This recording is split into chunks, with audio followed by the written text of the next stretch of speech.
Salut à toutes et à toutes, je vous retrouve enfin pour une nouvelle vidéo. J'ai été absente de YouTube pendant une certaine période parce que on est devenu propriétaire d'un appartement et du coup on a été un peu pris dans le rythme du début des travaux, de l'achat et des achats pour ces travaux. Et aussi parce qu'on a eu notre fille qui a été un petit peu malade en juin, qui a eu la roséole. Donc ça nous a pris un peu pas mal de temps et on est parti en vacances début juillet. Et on l'a laissé là-bas. Donc aujourd'hui on est un petit peu tranquille et donc je reprends un petit peu les vlogs. Et aujourd'hui je vous retrouve pour une vidéo concernant le choix du mode de garde de son bébé. Parce que c'est vraiment tout ce qui stresse les parents en fait. Avant la naissance d'un enfant et même après, je vous expliquerai pourquoi. Donc en fait, nous, au début, quand j'étais enceinte, je ne travaillais pas, donc je me disais que j'allais garder ma fille jusqu'à ce que je décide de retravailler. Et puis finalement, le travail est venu à moi à 8 mois de grossesse. Donc il a fallu trouver précipitamment un mode de garde. La crèche pour nous, là où on habite, c'est des mois, des années, voire jamais il y a de place. Donc on a vite abandonné ce mode de garde alors que moi je suis un enfant de la crèche et j'en ai de très bons souvenirs, même si je m'en souviens pas très bien, mais j'ai des vidéos qui me montrent que oui c'était bien et il y a plein d'enfants, c'était super. On a décidé de voir ce qui se trouvait un peu autour de chez nous. Et on a vu la crèche parentale. Et là, ça a été un vrai coup de cœur pour nous.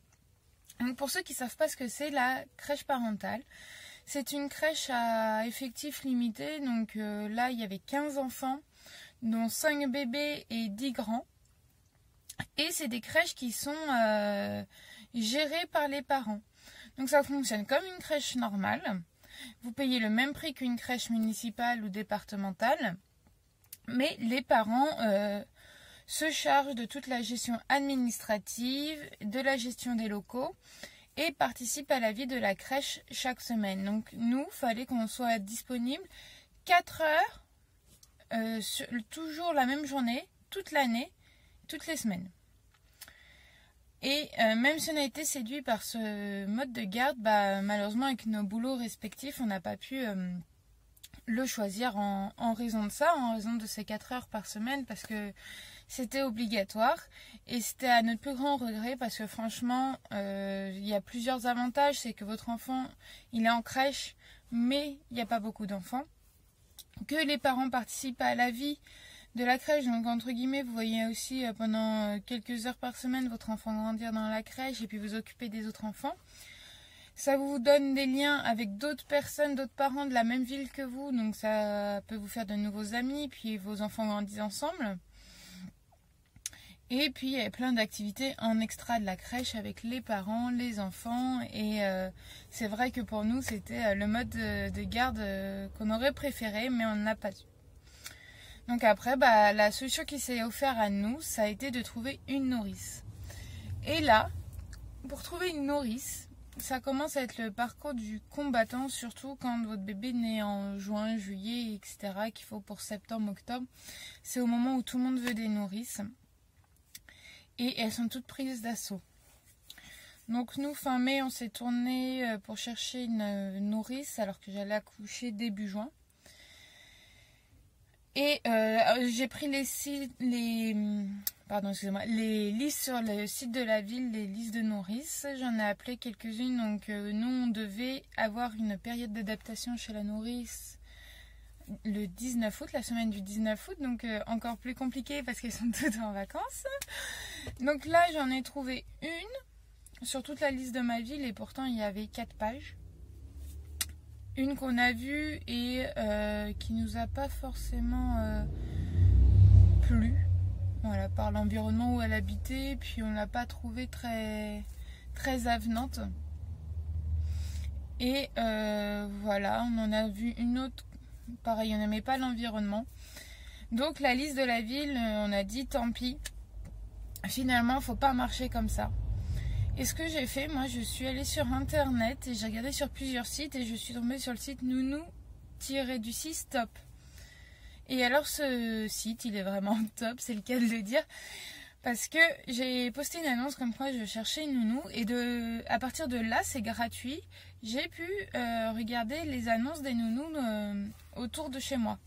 Donc vous rentrez votre adresse et là vous mettez le rayon que vous souhaitez pour la garde.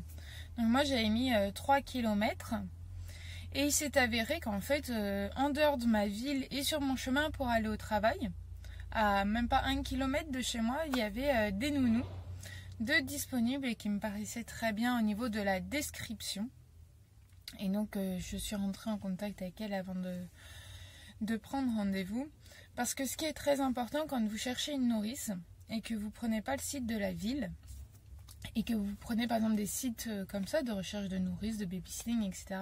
Il faut regarder absolument la description. Si vous voyez qu'il n'y a pas de description, que c'est très succinct, qu'il n'y a pas beaucoup d'informations, moi je ne vous le conseille pas. La nôtre, elle a quand même indiqué si elle avait des enfants, le nombre d'années d'expérience, si elle avait des recommandations, toutes les activités qu'elle aimait faire. Déjà, ça vous donne un beau panel. Rien qu'en lisant l'annonce, ça vous donne envie d'aller plus loin avec elle. Donc, avec ce site, j'en ai sélectionné 2, qui étaient donc à 1 km de chez moi, presque voisines. Et on a pris rendez-vous avec les 2. La première, elle était géniale. Moi, ce que j'ai aimé chez elle, c'est que lorsqu'on est arrivé, déjà elle avait le sourire, elle était très avenante. Elle montait, tout était prêt en haut. Donc c'était un samedi, donc elle gardait pas les enfants. Et elle nous avait préparé comme si elle gardait les enfants, le coin bébé, etc. Donc ça nous a donné un vrai visuel de ce qu'était la journée. Après, elle avait des animaux. Nous, ça ne nous dérangeait pas du tout parce que nous, on a grandi au milieu d'animaux. Donc, on était très contents de ça. Elle nous a montré vraiment toutes les activités qu'elle faisait avec les enfants. Donc, elle nous a expliqué qu'elle faisait beaucoup d'activités gommettes, coloriage. Donc, la nôtre, elle avait 2 mois et demi. Forcément, elle n'allait pas en faire. Mais il faut voir sur plus loin puisqu'elle va la garder sur 3 ans. Et donc ces gommettes, ces dessins, etc., elle les mettait tous dans un cahier. Comme ça, les parents récupéraient le cahier à la fin avec tous les dessins. Elle prenait tout le temps des photos, elle faisait des albums pour les parents. Et elle faisait partie d'une association d'assistantes maternelles. Et ça, je ne connaissais pas au début et je trouve ça génial. C'est-à-dire qu'elle retrouve toutes les assistantes maternelles de cette association. Et elle fait plein d'activités avec elles. Donc c'était de l'éveil musical, du baby gym. Il y avait quoi, les marionnettes, les spectacles, la ferme pédagogique, les retrouvailles au parc, les crêpes parties, enfin plein de choses comme ça. Elle allait à la ludothèque, donc elle était vraiment super sympa. On a vraiment eu un coup de cœur, mais malheureusement elle n'était pas disponible le 19, donc on a dû dire entre guillemets suivante. Voilà. Mais la deuxième qu'on a vue, et qui est la nourrice de notre fille, elle habite à 300 mètres de chez cette dame. Et pareil, on est arrivé chez elle, très avenante, elle avait tout préparé comme si c'était la journée. Et elle faisait partie de la même association sans le savoir. Donc c'était assez sympa de s'en rendre compte. Et en fait, donc notre assistante maternelle, pourquoi nous l'avons choisie ? Donc nous l'avons choisie par rapport, déjà, elle était disponible quand on pouvait. Ses horaires étaient assez flexibles et correspondaient à ce dont on avait besoin. On avait besoin d'une garde de 10 heures par jour, donc de 8h à 18h, pardon. Et pendant 42 semaines, parce que vous avez les années complètes, incomplètes, enfin bon bref, ça c'est un détail, sur 42 semaines par an. Donc ça, elle était disponible à nos horaires. On est arrivé chez elle, tout était prêt comme une journée et ça nous a vraiment plu parce que on s'est vraiment rendu compte de ce que ça allait donner, de comment elle allait installer notre fille, où est-ce qu'elle allait dormir, qu'est-ce qu'elle allait faire, etc. Et Je sais pas, il y a eu un coup de cœur qui s'est passé, ça a marché au feeling, elle a répondu à toutes nos questions comme on s'y attendait. On lui a demandé si un bébé pleurait, elle nous a dit bah si le bébé pleure, je vais le prendre, je vais pas le laisser pleurer. Et pour nous ça c'était très important parce que nous on n'aime pas laisser notre fille pleurer. On estime qu'elle n'a pas à pleurer, elle n'a pas à être triste. Nous on est dans l'éducation positive et joyeuse, donc voilà, pour nous c'était fallait que la nourrice s'adapte au bébé et pas que le bébé s'adapte à la nourrice en fait. Et du coup on a décidé de la prendre, et des premiers jours où notre fille a été gardée par cette nourrice, ça s'est ultra bien passé. On a été ravis, mais franchement ravis, c'est vraiment une perle rare. Et maintenant c'est comme notre famille. C'est juste un lien mais tellement fort qui nous unit que voilà, moi ma fille elle adore aller chez la nourrice, elle laisse tous les matins avec le sourire. Ils font plein d'activités, ils vont au relais d'assistante maternelle, ils vont à la ludothèque, ils vont au baby gym, l'activité musicale, les marionnettes. Je la retrouve tous les soirs au parc quand il fait beau. Non, vraiment ils font énormément de choses. Et surtout, l'avantage que j'ai avec cette nourrice, c'est qu'elle donne des photos tous les jours via WhatsApp. Et ça, c'est génial parce qu'on a des photos, des vidéos, on voit notre fille grandir chaque jour. Et franchement, quand vous êtes au travail et que vous recevez une petite photo, c'est super génial. Notamment pour les anniversaires, elle fait des booms. Enfin, vraiment, on est très contents. Mais voilà, on déménage parce que comme je vous ai dit, on vient d'être propriétaire et on a fait une demande de place en crèche parce qu'en fait il y a une crèche juste en face de chez nous.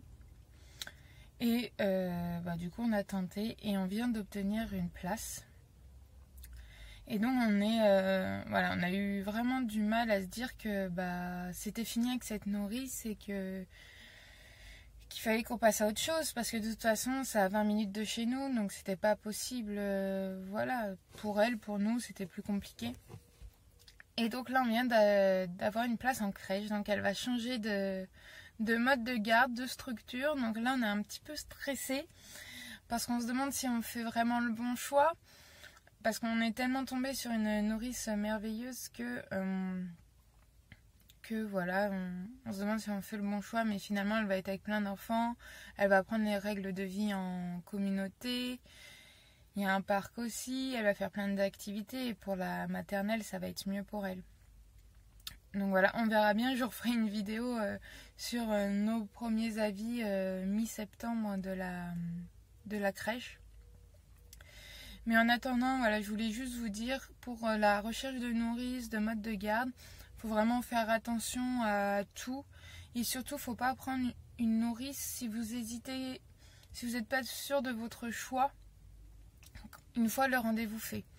Faut vraiment que la nourrice corresponde à vos besoins, c'est-à-dire que lorsque vous lui posez les questions, elle ne soit pas hésitante, qu'elle réponde vraiment dans votre sens. Nous, on lui a demandé si donc elle laissait bébé pleurer, elle a dit non. On lui a demandé comment elle réagissait lorsqu'un bébé était malade. Elle nous a dit si je sens qu'elle est un petit peu chaude, je prends la fièvre. Si elle a de la fièvre, je vous appelle directement pour savoir ce que vous souhaitez que je fasse.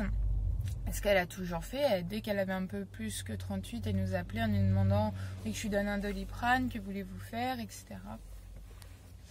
Donc voilà, ça c'est très important, savoir si elle vous garde les enfants malades, quelles sont les activités qu'elle propose, est-ce que vous avez le droit à des photos, des vidéos, est-ce qu'elle organise les anniversaires, est-ce qu'elle sort avec les enfants, voilà.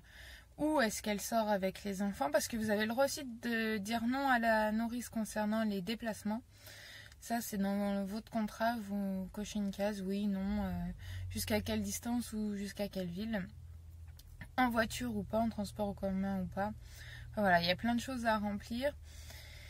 Et surtout sur combien de temps elle souhaite travailler, parce qu'il y a des nourrices qui travaillent à temps plein, donc c'est 47 semaines par an. Parce qu'il y a les 5 semaines de congés payés qu'on enlève, ou alors si elle accepte un contrat à temps incomplet comme nous on a fait, donc c'est sur 42 semaines, parce que des fois nous on prend des semaines en dehors des vacances des nourrices. Et voilà, mon mari l'a DRTT, etc. Donc voilà, on a fait 42 semaines. Mais il y en a qui n'acceptent pas. Donc ça, il faut faire très attention. Au niveau des salaires aussi, il faut faire très attention au taux horaire qu'elle donne. Parce que si vous avez un taux horaire trop élevé, pour les aides, etc., ça marche pas non plus. Donc il faut faire attention. Et il faut bien tout calculer. Après, vous avez en plus les frais d'entretien. Donc ça, il faut lui demander ce qu'elle compte dedans. Parce qu'il y en a qui comptent absolument rien dedans. Et là, vous vous dites, c'est juste de la pure arnaque, excusez-moi. Et en fait, vu que ça monte quand même à 3... Nous, c'est 3,70 € par mois. Voilà, il faut quand même qu'il y ait des choses comprises dedans. Alors nous, elle nous a dit que ça correspondait à l'achat de poussettes, de jouets, de matériel pour faire des activités créatives, mais aussi à tout ce qui est bouteilles d'eau, moyens pour laver le sol, les jouets, etc. Parce qu'il faut que ce soit toujours nickel. Donc en fait, elle a pris une femme de ménage. Et ça lui permet de l'aider à payer la femme de ménage, ce que je trouve très bien et très correct. Voilà. Après, vous avez des nourrices aussi qui vous demandent un supplément pour la nourriture. Alors ça, c'est si vous décidez que votre enfant, vous ne lui amènerez pas votre nourriture et que c'est la nourrice qui fera à manger pour votre enfant. C'est tout à fait légal, c'est au choix du parent. Nous, on n'a pas décidé ça parce qu'on ne voulait pas se rajouter encore des frais. Parce que selon les nourrices, ça peut très bien aller de 1,50 € à 5 €. Donc nous, on a décidé de faire nos repas et de les amener tous les jours à la nourrice. Voilà. Sachant que la nourrice, c'est forcément plus cher que la crèche. Parce que à la crèche, tout est compris. Donc les couches, les biberons, la nourriture, tout est compris. Et lorsque vous partez en vacances, vous ne payez pas la crèche. Chez la nourrice, vous allez payer la nourrice, plus ses congés payés, plus les couches, plus le matériel d'hygiène, plus le lait, plus l'eau, plus les purées. Donc en fait, nous, on a calculé. Et la différence, ça nous fait une différence de 300 € par mois.